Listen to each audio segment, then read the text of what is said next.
Hello, আসসালামু আলাইকুম। Welcome to Sharif commerce academy. আজকে অনলাইনে ক্লাস হচ্ছে বিবিএ সেকেন্ড ইয়ার অ্যাকাউন্টিং এবং বিবিএ থার্ড ইয়ার ম্যানেজমেন্ট ডিপার্টমেন্টের ট্যাক্সেশন ইন বাংলাদেশ এই সাবজেক্টের।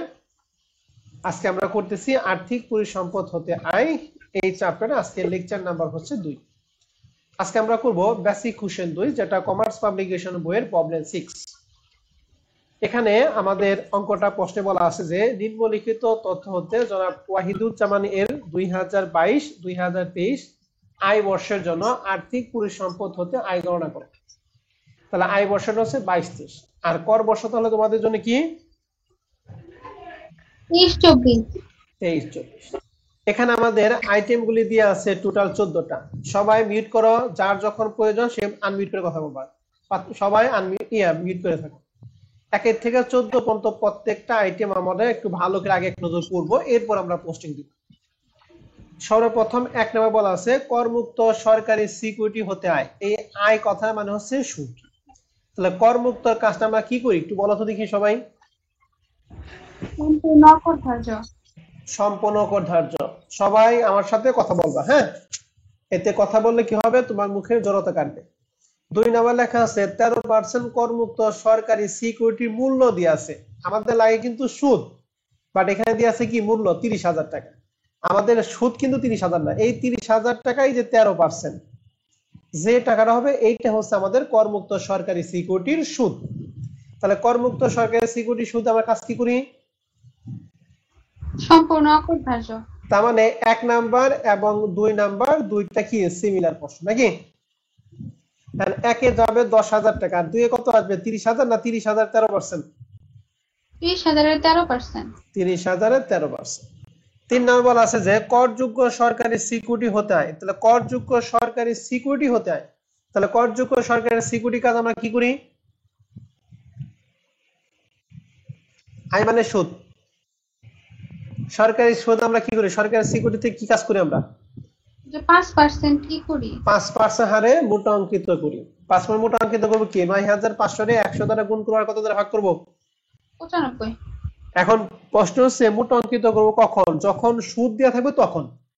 কিন্তু সিকিউরিটি থাকে তাহলে কিন্তু মোটা অঙ্কিত করা যাবে না। যেমন 4 নম্বর প্রশ্ন বলেছে যে 10% করযোগ্য সরকারি সিকিউরিটি ক্রয়, অর্থাৎ এই 22,500 টাকা কিন্তু সুদ না, এটা কিন্তু সিকিউরিটির মূল্য। তাহলে 22,500 টাকা কত পার্সেন্ট করবো বলো দেখি, 10%। 10%। এই যে টাকাটা হবে এই টাকাটা আমরা সরাসরি টাকার ঘরে বসাবো, এইটাই কিন্তু আর মোটা অঙ্কিত করার দরকার নেই। যদি 22,500 টাকা সুদ থাকবে তাহলে 22,500 100 দ্বারা গুণ 95 দ্বারা ভাগ করতে। এবার 5 নম্বর বলা আছে যে করযোগ্য বাণিজ্যিক, বাণিজ্যিক কাজ কি করি আমরা বলো তো দেখি, বাণিজ্যিক সরাসরি। সরাসরি।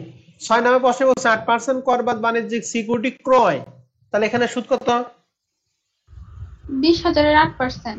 20,000 8%। এটাও কিন্তু আমরা মোটা অঙ্কিত করবো নাকি, বাণিজ্যিক বলতে কোনো মোটা অঙ্কিত নাই, এটা কর বাদে থাকুক আর কর অগ্রিম থাকুক। 7 নম্বর প্রশ্নে বলছে ঋণপত্র হতে আয়, ঋণপত্রে কত পার্সেন্ট কি করি আমরা,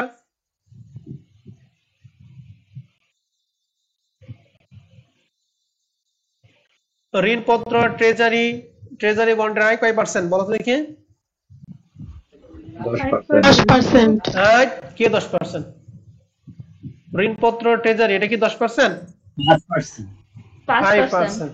একটু দেখি আসে, এই দেখো এই যে ঋণপত্র ট্রেজারি বিল এবং বন্ডের সুদ, হ্যাঁ এটা 5%। শুধুমাত্র 10% হচ্ছে সঞ্চয়পত্র। ওকে, যাই হোক ভুল হবে এটা স্বাভাবিক, এটা নিয়ে টেনশন করার কোনো কারণ নাই। তাহলে 7 নাম্বারটা কয় পার্সেন্ট করবো বলো দেখি মোটাঙ্কিতকরণ, 5%। 5%। 8 নম্বর বলছে 6% ঋণপত্রের মূল্য 30,000 টাকা, এটা কিন্তু ঋণপত্রের সুদ না, ঋণপত্র। তাহলে 30,000 টাকা কয় পার্সেন্ট বলো তো দেখি, 6%। 30,000 6%, সেটা কিন্তু ঋণপত্রের সুদ। ওই ঋণপত্রের সুদকে মোটা অঙ্কিত দরকার নাই, যদি সরাসরি এরকম সুদ থাকে তাহলে সুদকে আমরা মোটা অঙ্কিত করব কত পার্সেন্ট হারে, 5%। তাহলে 9,500 কে মোটা অঙ্কিত করবো, বাট 30,000 6% যে টাকা পাবো এটা কি মোটা অঙ্কিত করবো না সরাসরি টাকার করে দিব, সরাসরি টাকার করে দিব। গুড। 9 নাম্বার লেখা জিরো কুপন বন্ডের আয়, তাহলে জিরো কুপন বন্ডে কি কাজ করি আমরা, সম্পূর্ণ করে ধরতে এক কথাই। এবার 10 নম্বর বলছে প্রাইভেট লিমিটেড কোম্পানি হতে প্রাপ্ত লভ্যাংশ, প্রাইভেট লভ্যাংশ বলতে কয় পার্সেন্ট জানি, 10%। অর্থাৎ 5,400 কে 100 দ্বারা গুণ করে কয় দ্বারা ভাগ করব? 90 90। স্থায়ী আমানতের সুদ, ব্যাংক রেটের যে কোনো সুদ কি করব বলো? স্যার 10%। দেখা যাচ্ছে 10% হারে মোটাঙ্কিত করবো। 12 নম্বরে বসে বলছে 5 বছর মেয়াদী বাংলাদেশ সঞ্চয়পত্রের সুদ। সঞ্চয়পত্রের সুদকে আমরা কি করি? 10% মোটাঙ্কিত করি। সঞ্চয়পত্রকে 10% হারে মোটাঙ্কিত করি। ডাকঘর সঞ্চয় হিসাবের সুদ, এটাও কয় পার্সেন্ট? এটাও 10%। 10%। আর 14 নম্বরে বলছে ওয়েজ অ্যান্ড ডেভেলপমেন্ট বন্ডের সুদ, এটা কি মোটাঙ্কিত করে না সরাসরি দিতে হয়? সরাসরি যাবে। সরাসরি যাবে। আর শেষে বলছে প্রাইভেট লিমিটেড কোম্পানি শেয়ার ক্রয়ের জন্য, প্রাইভেট লিমিটেড কোম্পানি শেয়ার ক্রয়ের জন্য যে ঋণ করেন তার জন্য 1,000 টাকা সুদ প্রদান করতে হবে। অর্থাৎ এই যেখানে প্রাইভেট লিমিটেড যে কোম্পানি হতে প্রাইভেট লিমিটেড শেয়ার ক্রয় করছে, প্রাইভেট লিমিটেড কোম্পানি শেয়ার ক্রয়ের জন্য যে ঋণ করে তার জন্য 1,000 টাকা কি সুদ প্রদান করতে হবে। সুদটা হচ্ছে কি অনুমোদনযোগ্য কি খরচ। তাহলে এই 1,000 টাকা শুধুমাত্র কার সাথে বাদ যাবে বলো দেখি? প্রাইভেট লিমিটেড কোম্পানি থেকে। প্রাইভেট লিমিটেড কোম্পানি এখান থেকে বাদ যাবে, অন্য কোনো আইটেম থেকে বাদ যাবে না। তাহলে এবার আসেন আমরা সমাধানে যাই। প্রথমে সলিউশন। করদাতার নাম জনাব ওয়াহিদ জামান, আয় বর্ষ, কর বর্ষ, অ্যাকাউন্টিং এবং ম্যানেজমেন্ট তোমরা যে সালে পরীক্ষা দাও, তোমাদের পরীক্ষা বছর হচ্ছে 2023 সালে পরীক্ষা দিবা। হ্যাঁ, সেটা তুমি 2024 দিতে পারো, 2025 দিতে পারো। তোমার জন্য আয় বর্ষ কর বর্ষ হচ্ছে 22, 23, 24। এই দুটো কিন্তু ফিক্সড। কে জানে হ্যাঁ আনমিউট আছেন, আমি কিন্তু ক্লাস বের করে দিব।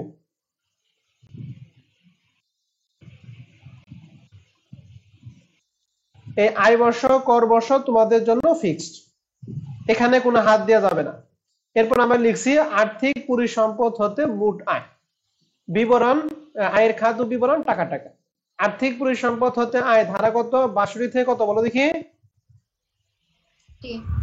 62 থেকে 65। কিন্তু এটা জানো, এটা আগের নাম ছিল সিকিউরিটি খাত, ঠিক আছে, যার ধারা ছিল কত? 22।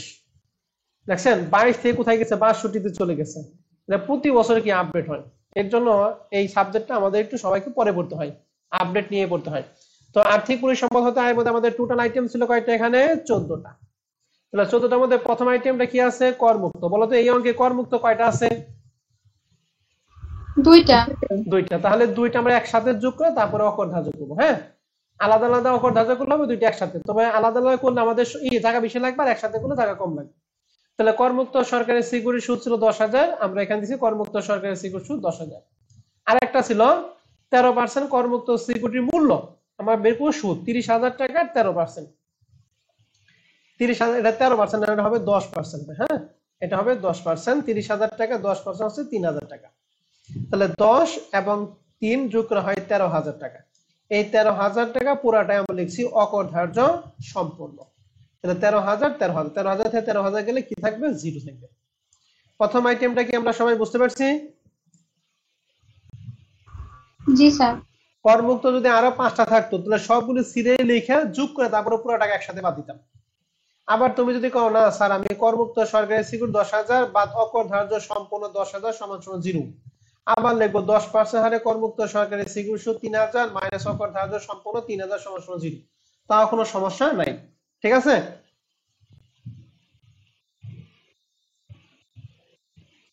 সবাই ক্লিয়ার? ওকে, তাহলে প্রথম দুইটা আইটেমের কাজ আমাদের শেষ। এবার 3 নম্বর আইটেম হচ্ছে করযোগ্য সরকারি সিকিউরিটি হতে আয়। তাহলে করযোগ্য সিকিউরিটি সুদ, তাহলে করযোগ্যকে কয় পার্সেন্টে মোটাঙ্কিত করি? সরকারি করযোগ্য বা কর বাদ বা কর অগ্রিম যাই থাকুক 5%। তাহলে কি করবো? 100 দ্বারা গুণ আর কয় দ্বারা ভাগ করবো? 95। তাহলে আমরা লিখছি করযোগ্য সরকারি সিকিউরিটি হতে আয় 9,500 কে 95 দ্বারা ভাগ আর 100 দ্বারা গুণ করছে, হয়েছে 10,000 টাকা। দেখছেন টাকা ছিল 9,500 হয়ে গেল 10,000, এই যে মোটা অঙ্কিত করো মানে টাকাটা বাইরে গেছে। তাহলে 3 নাম্বার আইটেম আমাদের ক্লিয়ার। এবারে 4 নাম্বার বলছে 10% করযোগ্য সরকারি সিকিউরিটি ক্রয়। বলেন তো দেখি 22,500 কি সুদ নাকি সিকিউরিটির মূল্য? সিকিউরিটির মূল্য। তাহলে 22,500 কি মোটা অঙ্কিত করতে হবে নাকি 22,500 10% ধরলে হয়ে যাবে? 10% ধরলেই হবে। যদি 22,500 টাকা সুদ থাকতো তাহলে 22,500 কিন্তু এখানে কিন্তু আমরা 5% কি করতাম, মোটাঙ্কিত করতাম। কথা কি ক্লিয়ার সবাই? জি স্যার। ওকে, আমরা লিখছি 22,500 10% মানে 2,250 টাকা। আশা করি আমাদের প্রথম 4টা আইটেম সবাই ক্লিয়ার। 4টা পর্যন্ত আপনারা সবাই ক্লিয়ার? জি স্যার। এবার আসেন 5 নম্বর বলছে করযোগ্য বাণিজ্যিক সিকিউরিটি হতে হয়। করযোগ্য বাণিজ্যিক, বাণিজ্যিক বলতে কি মোটাঙ্কিত দরকার আছে নাকি সরাসরি দিব? সরাসরি। সরাসরি। জি স্যার। করযোগ্য বাণিজ্যিক। আচ্ছা, এখানে একটু শোনেন, আমাদের এখানে কথাটা ছিল কি, পরে নেই, অনুমোদিত বা অনুমোদিত বাণিজ্যিক সিকিউরিটি, ঠিক আছে, বা 10% বাণিজ্যিক সিকিউরিটি, এগুলোকে আমরা সরাসরি দিব। কিন্তু এখানে ছোট্ট করে একটা কথা লেখা ছিল যেটা আমরা খেয়াল করি নাই, সেটা ছিল কি করযোগ্য। করযোগ্য কথা মানে কি, এর উপর কর আরোপ করতে হবে, মানে এটা কর দিতে হবে, করযোগ্য। করযোগ্য মানে কি, এর উপর আমরা কি দিব, আয়কর দিব। এর জন্য যদি এই করযোগ্য না থাকতো, যদি থাকতো বাণিজ্যিক সিকিউরিটি হতে হয় 14,440 টাকা, তাহলে সরাসরি আমরা টাকার ঘরে বসাইতাম। যেহেতু করযোগ্য লেখা আছে, এর জন্য এটাকে আমরা এই নরমালি কর অগ্রিমের মতো ধরে কয় পার্সেন্টে মোটাঙ্কিত করব, 5%। ঠিক আছে, বলো তো দেখি বাণিজ্যিকটা আমরা কখন মোটাঙ্কিত করব, যখন কি লেখা থাকবে, করযোগ্য। করযোগ্য বা কর বাদ বা কর অগ্রিম এরকম যদি লেখা থাকে তাহলে সেটা আমরা মোটাঙ্কিত করব, আদারওয়াইজ আমরা সরাসরি টাকার ঘরে দিয়ে দিব। তাহলে আমরা এখানে লিখছি করযোগ্য বাণিজ্যিক সিকিউরিটি সুদ 14,440 কে 95 দ্বারা ভাগ আর 100 দ্বারা গুণ করেছে 15,000 কত 200 টাকা। ক্লিয়ার সবাই? জি স্যার। ওকে, এবার আসেন, তাহলে এটা আমাদের শেষ। এরপর বলছে 8% কর বাদ বাণিজ্যিক সিকিউরিটি, বাণিজ্যিক সিকিউরিটি। দেখেন এখানে একটা কাহিনী, এখানে কি সিকিউরিটি সুদ না সিকিউরিটি? সিকিউরিটি। তাহলে 20,000 টাকার 8% যেটা হবে সেটাই হচ্ছে আমাদের কি সুদ। ওই সুদকে কি কোনো মোটাঙ্কিত দরকার আছে? না। নাই। তাহলে 20,000 টাকা 8%, তাহলে আমরা এখানে লিখছি এই যে 20,000 টাকার 8% 1600 টাকা। ক্লিয়ার? জি স্যার। এবার আসেন ঋণপত্র হতে আয়, এই যে আয় মানে সুদ, তো ঋণপত্রকে কয় পার্সেন্ট মোটাঙ্কিত করি? 5%। কিন্তু 8 নম্বর লেখা আছে 6% সিকিউরিটির মূল্য, এটা কি সুদ নাকি সঞ্চয়পত্র, সরি ঋণপত্র? ঋণপত্র। তাহলে এই ঋণপত্রের উপর জাস্ট 6% আমরা সুদ ধরবো, ঠিক আছে, অন্য কোনো কাজ কিন্তু এখানে করা যাবে না। তাহলে 9,500 কে আমরা মোটাঙ্কিত করব, আর 30,000 কয় পার্সেন্ট বলো তো দেখি?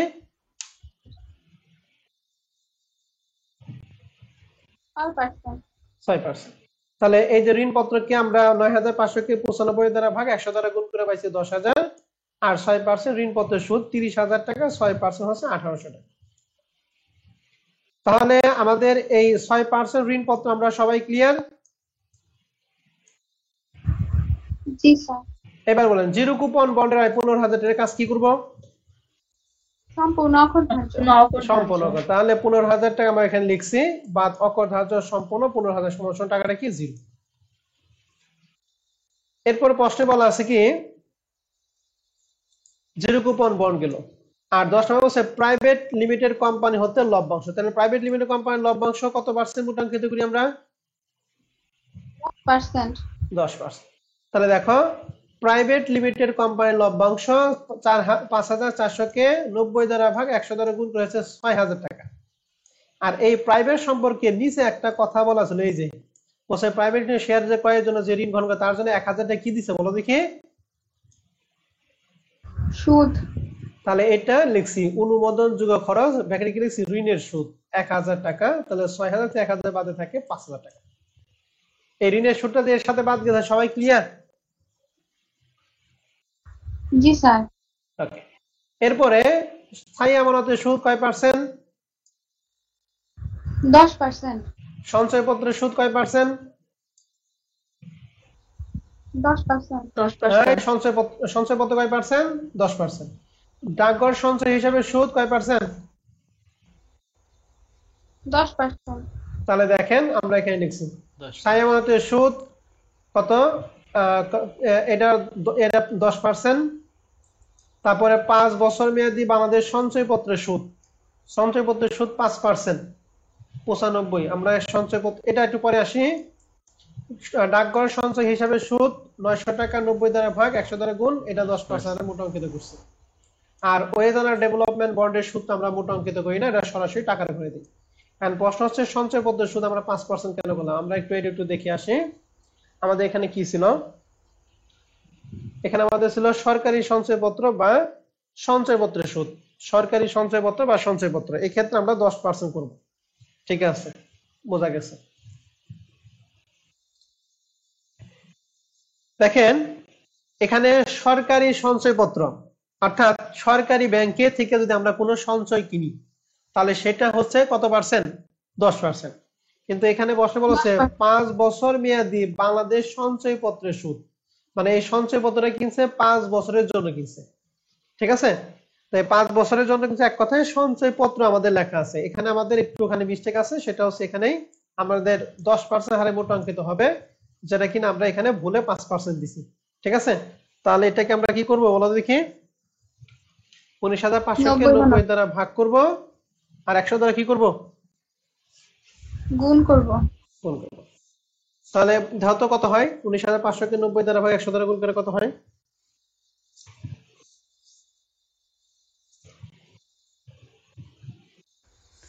1950।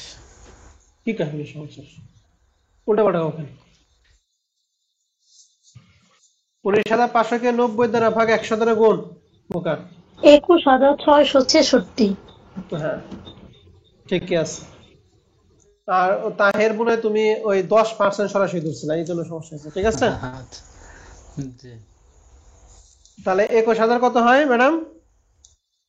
666। 666, এটাই তোমরা দিবে। ঠিক আছে, 21,666 টাকা। তাহলে এই সবগুলো যোগ করে আমাদের এই রেজাল্টটা একটু কি হবে? চেঞ্জ হয়ে যাবে। হ্যাঁ, তাহলে 1,600, তাহলে এখানে হবে 80,000, 80,600 কত হয়? 80,666 মতো হতে পারে। হ্যাঁ, যোগ ফলে তোমরা এটা নামিয়ে নিবা। ঠিক আছে, জি স্যার। ওকে ঠিক আছে। তাহলে আমাদের এটা প্রবলেম 2, এটা একটু ভালো করে একটু দেখো। যদি কারো কোনো প্রশ্ন থাকে প্রবলেম 2 নিয়ে আমাকে প্রশ্ন করতে পারো।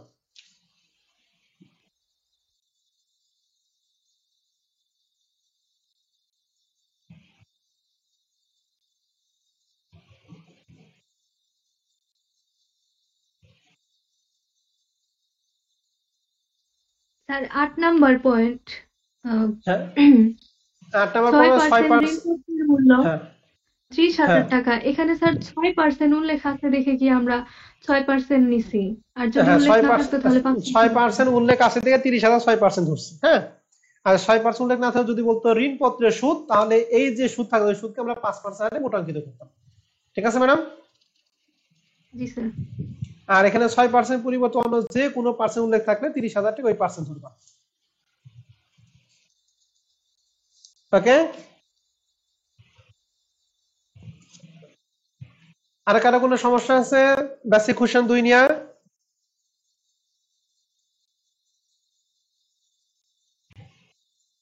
না স্যার। ওকে, তাহলে বেসিক কোশ্চেন 2 আমাদের শেষ। এখন আমরা চলে যাব আমাদের সর্বশেষ বেসিক কোশ্চেন, সেটা হচ্ছে 3 নাম্বার। এটা কমার্স সলিউশন বইয়ের 3 নাম্বার প্রবলেমটা। এখানে বলছে ডক্টর আজম খানের 22-23 বর্ষে আর্থিক পরিসম্পদ খাতে আয় নির্ণয় করো। তাহলে আমরা একটু প্রশ্নটা ভালো করে পড়ি। প্রথমটা লেখা আছে করমুক্ত সরকারি সিকিউরিটির সুদ 10,000 টাকা। করমুক্ত কাজ কি করি বলো? সম্পূর্ণ অকরধার্য। সম্পূর্ণ কর ধার্য। তাহলে 10,000 টাকা পুরাটাই আমরা অকর ধার্য লেখা ব্র্যাকেটে কি লিখবো? সম্পূর্ণ। 2 নম্বরে 10% করমুক্ত সিকিউরিটি মূল্য আছে 80,000, তাহলে 80,000 টাকা সম্পূর্ণ কথা নাকি 80,000 10% ধরে তার উপর অকর ধার্য করবো? 80,000 10% করে দাঁড় করা। ওকে, তাহলে প্রথমটায় 10,000, দ্বিতীয়টায় কত হবে? 8,000। দুইটা যোগ করে 18,000 টাকা সম্পূর্ণ অকর ধার্য করবো। ঠিক আছে,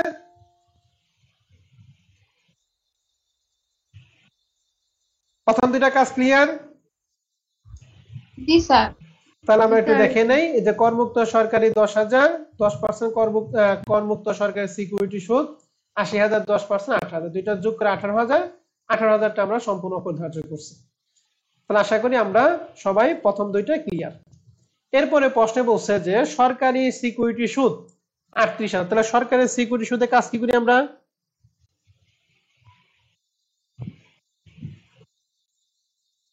সরকারি বলতে সেটা কর বাদ থাক আর কর অগ্রিম থাক, কি করি আমরা? 5%। 5%। সেটা কর বাদ থাক আর কর অগ্রিম, যা মন চাই তাই থাক। ওকে, এরপরে আমরা আগে পড়তে পড়ে এরপর আমরা সমাধান আসবো। 12% করযোগ্য সরকারি সিকিউরিটি 60,000 টাকা। এই যে সিকিউরিটি সুদ না কিন্তু। তাহলে 60,000 কাজ কি করবো বলো?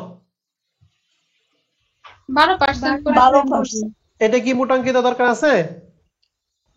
না। নাই। গুড। না। এবার সঞ্চয়পত্রের সুদ আছে 27,000 টাকা। সঞ্চয়পত্রের সুদ কিন্তু সঞ্চয়পত্রের সুদ আমরা কি করি? 10% করব। 10% মোটাঙ্কিত করি, 10% হারে। জিরো কুপন বন্ডের আয় কি করবো আমরা? অপরাধ। সম্পূর্ণ করে না। 7 নম্বর ব্যাংকের সঞ্চয় হিসাবে সুদ, এটা কি করবো আমরা?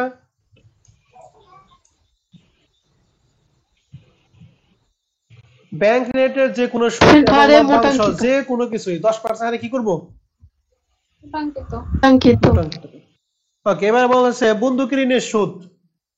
বন্দুকের ঋণের সুদ 12,000 টাকা। বলেন, বন্দুকের ঋণের সুদ 12,000 টাকা, কি করবো এটা? 10% মোটাঙ্কিত করব।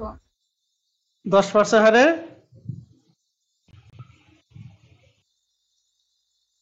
10% হারে মোটাঙ্কিত করব। লভ্যাংশ প্রাপ্তি, এটা কি করবো আমরা? এটাও 10% হারে মোটাঙ্কিত। স্থায়ী আমানতের সুদ, এটাও 10%। ওয়েজ অনার ডেভেলপমেন্ট বন্ডের সুদ এটা সরাসরি। সরাসরি। গুড। হ্যাঁ, নিচে আমাদের কিছু কথা বলা আছে, মানে অনুমোদনযোগ্য খরচের কিছু আইটেম দিয়ে আছে। কি কি? প্রথম লেখা আছে 12% কর অগ্রিম সিকিউরিটি ক্রয়ের জন্য, অর্থাৎ এই যে 4 নাম্বার সম্পর্কে ডিরেকশন বলা আছে। ক্রয়ের জন্য তিনি ব্যাংক থেকে 40,000 টাকা ঋণ গ্রহণ করেন, যার সুদের হার কত পার্সেন্ট? 12%। 8%। তাহলে 40,000 টাকার 8% যে টাকাটা হবে, ওই টাকাটা শুধুমাত্র বাদ যাবে কত নাম আইটেমের সাথে বলো দেখি? 4 নাম্বার। 4 4 নাম্বার। নাম্বার। ওকে, এবার নিচে বলা আছে যে সরকারি সিকিউরিটি সুদ একটা। 2 নম্বর হচ্ছে 12% করযোগ্য সিকিউরিটি ও সঞ্চয়পত্র সুদ আদায়ের জন্য। তাহলে এখানে কয়টা সময় বলো? 3টা। সরকারি সিকিউরিটি সুদ মানে কত নম্বর আইটেম? 3 নাম্বার। 12% করযোগ্য সরকারি, এটা কয় নাম্বার? 4 নাম্বার। আর সঞ্চয়পত্র সুদ কয় নাম্বার? 5 নাম্বার। 5 নাম্বার। বলছে আদায়ের জন্য 4% হারে কি খরচ কেটে রাখে। তার মানে এই 4% 3 নাম্বারের সাথে কাজ করব, 4 নাম্বারের সাথে কাজ করব, 5 নাম্বারের সাথে কি করব? কাজ করব। ঠিক আছে। এখন তাহলে 4 নাম্বারে কাজ কয়টা হলো বলো দেখি? 2টা। একটা যে ঋণের সুদ আর একটা কি 4%, ঠিক না?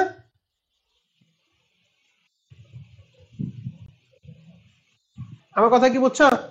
4 নাম্বার আইটেমের সাথে 2টা কাজ। জি স্যার।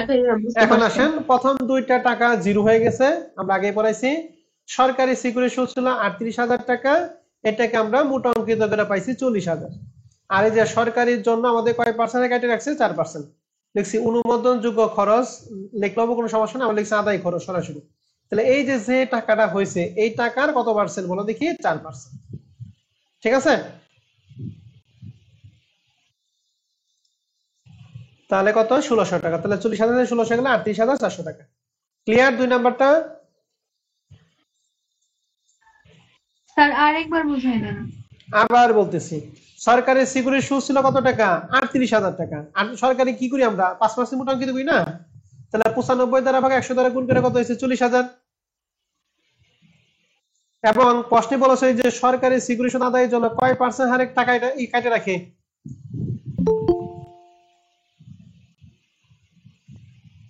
4%। তাহলে এই যে 40,000 টাকার 4% আমরা ধরছি 1,600 টাকা। তাহলে 40 থেকে 1,600 গেলে 38,400। এখন বুঝছি? জি স্যার। ওকে, এরপরে প্রশ্নে বলা আছে কি 12 নাম্বার, এই যে 12% করযোগ্য সরকারি সিকিউরিটি। তাহলে সিকিউরিটি থেকে প্রথমে আমরা কি বের করবো বলো দেখি? 60,000 এর 12%। হ্যাঁ, 60,000 টাকার 12%, তাহলে 60,000 টাকা 12% হয় 7,200 টাকা। এই যে 7,200 টাকা। তাহলে এই 12% সাথে কাজ কিন্তু দুইটা। এক হলো ঋণের সুদ, 40,000 কয় পার্সেন্ট? 8%। তাহলে লিখছি আদায় খরচ, সরি ঋণের সুদ 40,000 কয় পার্সেন্ট? 8%, 3,200। আর একটা আমাদের ছিল এই যে 12% করার জন্য কয় পার্সেন্ট কাটা নিছে বলো দেখি? 4%। তাহলে 12% এর সুদ হয়েছিল 7,200। এই 7,200 এর 4% হচ্ছে 288 টাকা। তাহলে 7,200 থেকে 288 এবং 3,200 বাদ দিয়ে থাকে 3,712 টাকা। দাও তো 3 নাম্বার আইটেম কি আমরা সবাই ক্লিয়ার কিনা? জি স্যার। ওকে, এরপর আমরা চলে যাব সঞ্চয়পত্রের সুদ 27,000 টাকা। সেটা সঞ্চয়পত্রে আমরা কি করি? 10% মূল্যায়িত করি। আর এর সাথে সমন্বয় কোনো কাজ আছে? জি স্যার, 4% খরচ ওকে, কাটা তাহলে হচ্ছে। সঞ্চয়পত্র আমরা 27,000 কে 10% মূল্যাঙ্কিত পাইছি 30,000, আর এই 30,000 টাকার 4% আদায় খরচ নিছি 1200 টাকা। তাহলে দুইটা বিয়োগফল 28,800 টাকা। আশা করি সঞ্চয়পত্র পর্যন্ত সবাই ক্লিয়ার। এরপর আমাদের সমন্বয় কাজ সব শেষ হয়ে গেল। এখন বাদ বাকি যেগুলো সেগুলো ফ্রি মাইন্ড হয়ে যাবে সব। 6 নম্বরে জিরো কুপন বন্ড কি কাজ করবো বলতো? কি সম্পূর্ণ অকরধার্য। জিরো কুপন বন্ড সম্পূর্ণ কথা করে 0 বানিয়ে দিছি। এবারে ব্যাংকের সঞ্চয় হিসাবে সুদ কি করব? 10% মূল্যায়িত করব। 10%। তাহলে আমরা 10% মোটামুটি করে দিছি। 27,090 দ্বারা ভাগ 100 দ্বারা গুণ করে 30,000 টাকা। আর এখানে ছিল বন্ধুকের ঋণের সুদ। আমরা কিন্তু বলছি ঋণপত্র। ঋণপত্র একটা জিনিস, বন্ধুকের ঋণ একটা জিনিস। বন্ধুকের ঋণ মানে কি? বন্ধক দিয়ে ঋণ আনাইছে, ঠিক আছে? তাহলে বন্ধক দিয়ে যখন ঋণ আনা হবে তখন সেটাকে আর মোটাঙ্কিত করা দরকার নেই, কারণ তুমি একটা কিছু বন্ধক দিয়ে ঋণ আনছো, এটা তুমি এটা। আর আমরা ওখানে পড়ছি ঋণপত্রের সুদ, অর্থাৎ ব্যাংকের ঋণ রাখছি ওখানে উপর আমরা কি পাই? সুদ পাইছি। তাহলে ঋণপত্র আর বন্ধুকের ঋণ এক জিনিস না। বন্ধুকের ঋণ যদি থাকে তাহলে সরাসরি আমরা টাকা দিব। এটা যেহেতু 12,000 টাকা আছে আমাদের সরাসরি টাকা দিব। আর যদি ঋণপত্রের সুদ থাকে তাহলে 12,000 কে আমরা 10% হারে মোটা অঙ্কিত করে তারপর টাকাটা দিব, ঠিক আছে? বন্ধুকের ঋণ মানে কি? একটা কিছু বন্ধক রাইখা আমি ঋণ আনছি। মনে করো তোমার কাছে আমি ল্যাপটপ রাইখা আমি ঋণ আনছি, তাহলে এই ক্ষেত্রে মোটা অঙ্কিত করা দরকার নেই। আর ঋণপত্র যদি থাকে তাহলে সেক্ষেত্রে আমরা মোটা অঙ্কিত করবো। তাহলে বন্ধুক ঋণের সুদ 12,000 টাকা ছিল, আমরা এখানে 12,000 টাকা সরাসরি বসিয়ে দিছি। এরপর আমাদের ছিল লভ্যাংশ প্রাপ্তি 81,000। এটা কাজ কি করবো আমরা? 10% মূল্যায়িত করব। তাহলে 10% মোটাঙ্কিত হয়েছে 90,000 টাকা। তারপরে স্থায়ী আমানতের সুদ ছিল 7,200। কয় পার্সেন্ট করবো? 10%। 10% মোটাঙ্কিত হয়েছে 8,000। আর ওয়েজানা ডেভেলপমেন্ট তো সরাসরি দেয় 5,000। এই সবগুলো যোগ করা হচ্ছে 2,15,912 টাকা। ওকে, এখন আপনারা একটু দেখেন প্রবলেম 3 নিয়ে যদি বেসিক কোশ্চেন 3 নিয়ে যদি আপনাদের কারো কোনো প্রশ্ন থাকে আমাকে প্রশ্ন করতে পারেন। ভাইয়া সমন্বয়টা আরেকবার একটু বুঝাই দেন। সমন্বয় তুমি পড়ো, আমি বুঝে দিই। তুমি নিজে পড়লে বুঝতে পারো, পড়ো। 12% কর অগ্রিম সিকিউরিটি ক্রয়ের জন্য তিনি ব্যাংক থেকে 40,000 টাকা ঋণ গ্রহণ করেছিলেন, যার সুদ হার ছিল 8%। এই যে 12% যে আমাদের 60,000 টাকা ছিল, 60,000 টাকা 12% কত মানে সুদ বের করছে।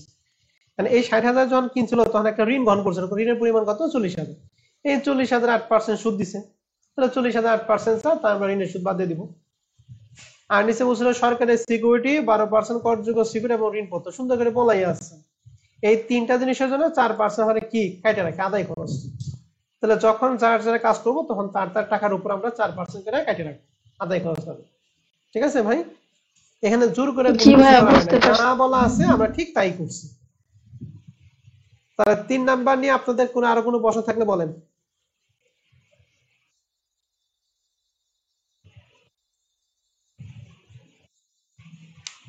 কোনো প্রশ্ন নেই। ওকে, তাহলে আমাদের বেসিক কোশ্চেন 3টা ছিল, বেসিক কোশ্চেন 3টাই শেষ। তার মানে এখন তোমরা এই চ্যাপ্টারে পুরো অঙ্ক করার জন্য প্রস্তুত। আমি এই চ্যাপ্টার আরেকটা ক্লাস নেব, তবে আজকে আমি কিছু বাসায় কাজ দিব। এই রিলেটেড প্রশ্নগুলি আমি একটু আগে পড়িয়ে নিই। হ্যাঁ, যেগুলা বাসায় কাজ এগুলো পড়িয়ে নিই। এই যে এখান থেকে প্রবলেম 20 পাইছো সবাই? প্রবলেম 20 নাম্বার, এটা কমার্স পাবলিকেশন বইয়ের 2 নম্বর অঙ্কটা। ভালো করে সবাই একটু পড়ে নাও। প্রথমটা লেখা আছে করমুক্ত সরকারি সিকিউরিটি সুদ। বলো কি কাজ করব? চটপট বলবা।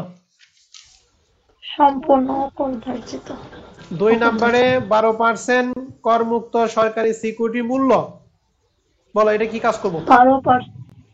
12% হাজারকে 12% করবো, করে 70,000 অকরধার্য করবো। 12% করে যা হবে তা কি করব? অকরধার্য। অকরধার্য করব। তার মানে এখানে 25,000 টাকা আর 70,000 12% যা হবে দুইটা যোগ করে একসাথে দুইটা কি সম্পূর্ণ অকরধার্য করব নাকি?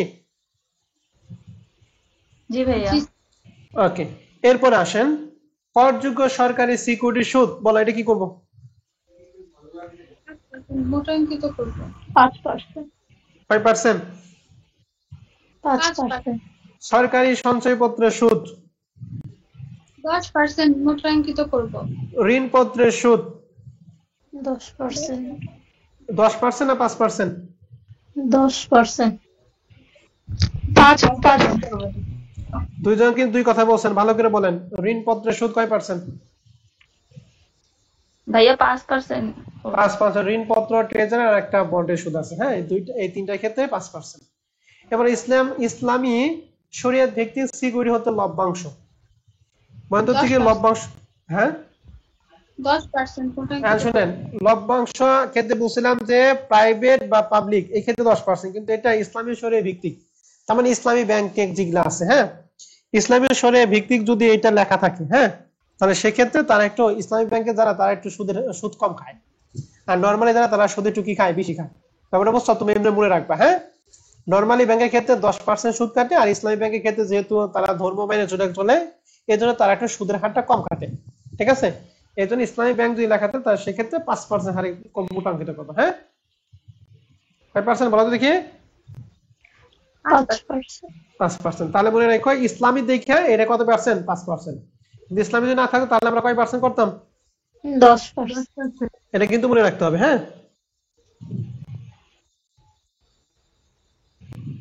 তারপরে আছে কি পোস্ট অফিস সেভিংস হিসাবে সুদ। এটা কয় পার্সেন্ট?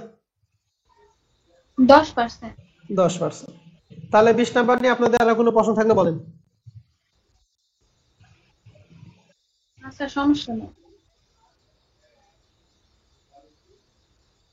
তাহলে 20 নাম্বার কি পারবো? জি ভাইয়া পারবো। এবার আসেন 21 নাম্বার কমার্স পাবলিকেশন বইয়ের 4 নাম্বারটা।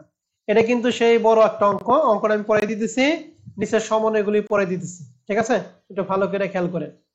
প্রথমে লেখা আছে যে করমুক্ত সরকারি সিকিউরিটি সুদ কি করব? সম্পূর্ণ অকরধার্জিত। সম্পূর্ণ অকরধার্য করব। ওকে, তারপরে 10% করমুক্ত সরকারি সিকিউরিটি মূল্য। এটা কি করব? 10%। 70,000 টাকার 10% করে যে টাকা আসবে সেটা সম্পূর্ণ অকরধার্য। সম্পূর্ণ করে। গুড। 10% বিদেশি করমুক্ত সরকারি সিকিউরিটি মূল্য, এইটাও কি করব? 10% করে তারপর তার উপর সম্পূর্ণ অকরধার্য। সম্পূর্ণ অকরধার্য। গুড। ওকে, তাহলে মনে রাখেন দেশি নাই বিদেশি নাই, করমুক্ত থাকলে সম্পূর্ণ অকরধার্য। ঠিক আছে না? জি স্যার। ওকে, এরপরে আসেন। আচ্ছা, একটু আগে আমি একটুখানি ই করে নেই তো, একটুখানি উপরে যাই, আমরা বেসিক কোশ্চেন 3 এ যাই একটু।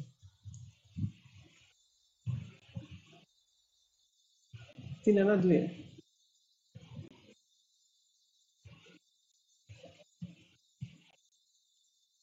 ঠিক আছে, 21। ওকে, কি লেখা আছে দেখো, 4 নাম্বার লেখা আছে করযোগ্য সরকারি সিকিউরিটি সুদ। কি করব বলেন?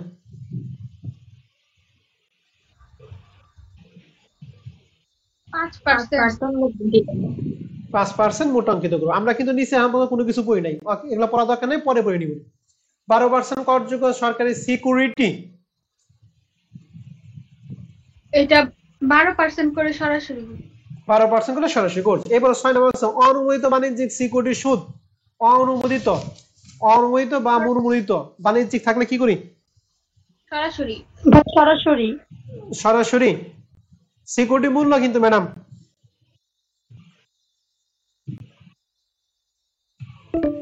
তার মানে 1 লাখের 8%। 8% করব, তারপরে সরাসরি দেব, তাই তো? ওকে, এবার বলেন প্রতিরক্ষা সঞ্চয়পত্রের সুদ। সঞ্চয়পত্র স্যার 10%। 10%। মিউনিসিপাল ঋণপত্র, এই মিউনিসিপাল ঋণপত্র সবাই একটু কথা আছে। মিউনিসিপাল ঋণপত্রের সুদ, শুধু ঋণপত্র থাকলে 10% আমরা জানি, কিন্তু মিউনিসিপাল ঋণপত্রের সুদটা কি যাবে এখানে লিখেছি, সরাসরি যাবে। হ্যাঁ, মিউনিসিপাল মানে পৌর ঋণপত্র। এরপরে লেখা আছে আইসিবি তহবিল থেকে লভ্যাংশ। লভ্যাংশ বলতে কয় পার্সেন্ট? 10%। 5 বছর মেয়াদি বাংলাদেশ সঞ্চয়পত্রের সুদ কয় পার্সেন্ট? সঞ্চয়পত্র মানে কয় পার্সেন্ট? 10%। 10%। এটা যে 2 নাম্বার অঙ্কে কিন্তু আমরা ভুল ওখানে 5% করছে বলে। হ্যাঁ, ভালো করে ঠিকঠাক মনে করেন, কিন্তু 10% কিন্তু। হ্যাঁ, আর আরেকটা আছে শুধু সঞ্চয়পত্র, এটা কয় পার্সেন্ট?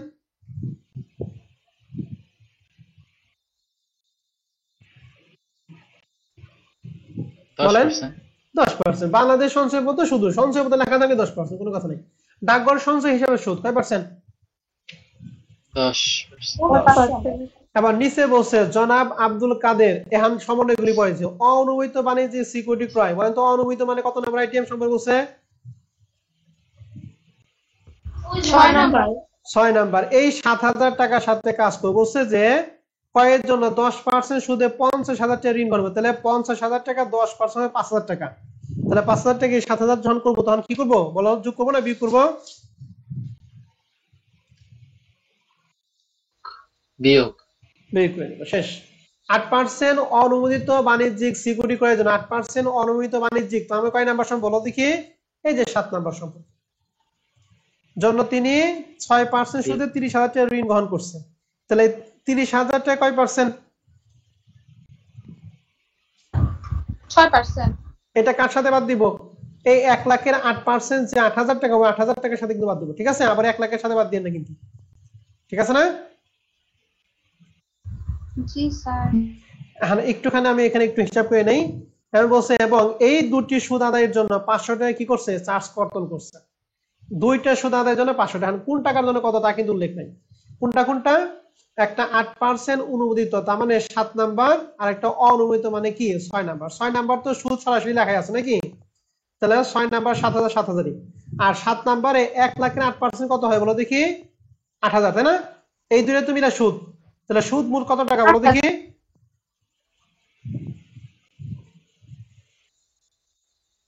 কত টাকা সুদ? 15,000। এই 15,000 টাকা সুদ আদায়ের জন্য 500 টাকা কর্তন করছে। এখন আমরা কি জানি 7,000 এর জন্য কত, 8,000 এর জন্য কত, আমরা কি তা জানি? জানি না। এই জন্য 7,000 এর জন্য কত না বের করবো কিভাবে? এই 500 টাকা কত টাকার জন্য চার্জ করছে একটু বলেন তো দেখি। এই 500 টাকা কত টাকার জন্য করছে? 7,000, 8,000 নাকি 15,000 এর জন্য? মোট 15,000। 15,000। তাহলে 15,000 দ্বারা কি করবো? ভাগ করবো। হ্যাঁ, আমি কার জন্য বের করবো? প্রথমে বের করবো 7,000 এর জন্য। এই জন্য 7,000 দ্বারা কি করবো? গুণ করবো। এখানে একটা টাকা বের হবে। আবার আমি যদি 8,000 জন করি তাহলে 500 কত দ্বারা ভাগ করবো বলো দেখি? 15,000 দ্বারা ভাগ করব, আর 8,000 দ্বারা কি করব? গুণ করব। তখন এখানে একটা টাকা বের হবে। তাহলে মনে করো এখানে 200 টাকা হলো, আর এখানে কত হলো? 300 টাকা। তাহলে যখন তুমি এই 7,000 টাকা কাজ করবা, তখন এই 50,000 টাকা 10% 5,000 টাকা কাজ তো করবাই, প্লাস সুদ মানে আদায় খরচ নামে আর কত টাকা বাদ দিবা বলো দেখি?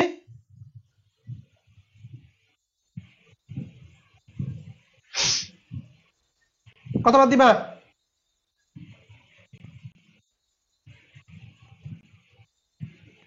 হ্যালো, তোমরা কি আমার কথা শুনতেছো?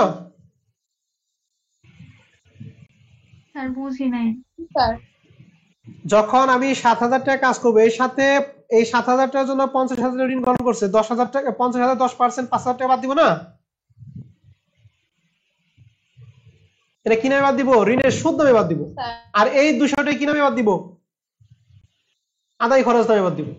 আবার যখন এইটার কাজ করতো 1 লাখ 8%, এই 8,000 টাকার সাথে প্রথমে এই 30,000 টাকা 6%, আবার এই কত টাকা বলো দেখি? 300 টাকা। তাহলে আমি এক একটা সাথে করে করে কাজ করবো, দুইটা করে, একবার ঋণের সুদ বাদ দিবা আর একবার কি দিবা? আদায় খরচ নামে বাদ দিবা। ঠিক, তাহলে দুইটা খরচ। আর এখানে 200 300 কিন্তু আমি কাল্পনিক নিছি, এটা কিন্তু আসল মান না। তোমাদের যা হয় তাই নিয়ে কাজ করবে। হ্যাঁ, এটা শর্ট বিয়োগ যোগ বিয়োগ করলে আমাদের একটা অ্যান্সার চলে আসবে। হ্যাঁ, আর এখানে অ্যান্সারটা ভুল আছে, কারণ এই যে 20 নাম্বার প্রশ্নের অ্যান্সারটা আমি 21 নাম্বারে রেখে দিছি এখানে। হ্যাঁ, অ্যান্সারটা সঠিক অ্যান্সারটা আমি একটু বলে দেই, তোমরা সবাই একটু লিখে রাখো। 2,16,900 টাকা হবে। ঠিক আছে, 2,16,000 কত? সবাই একটু লিখে রাখো, 2,16,900 টাকা হবে। ঠিক আছে, তাহলে আজকে তোমাদের বেসিক কোশ্চেন 2, 3 এবং প্রবলেম 20, 21 এই 4টা অঙ্ক তোমাদের রইলো। এই 4টা অঙ্ক তোমরা আগামী ক্লাসে ভালো করে করবা। এর পরবর্তী ক্লাসে আমাদের যেগুলো আছে এগুলো আমরা একাই শেষ করতে পারবো। ঠিক আছে, শুধুমাত্র এই 4টা অঙ্ক পড়া ছিল, বড় অঙ্কটা আমরা শেষ করে দিলাম। তাহলে আজকে ক্লাস আমাদের এই পর্যন্ত থাকবে। হ্যাঁ।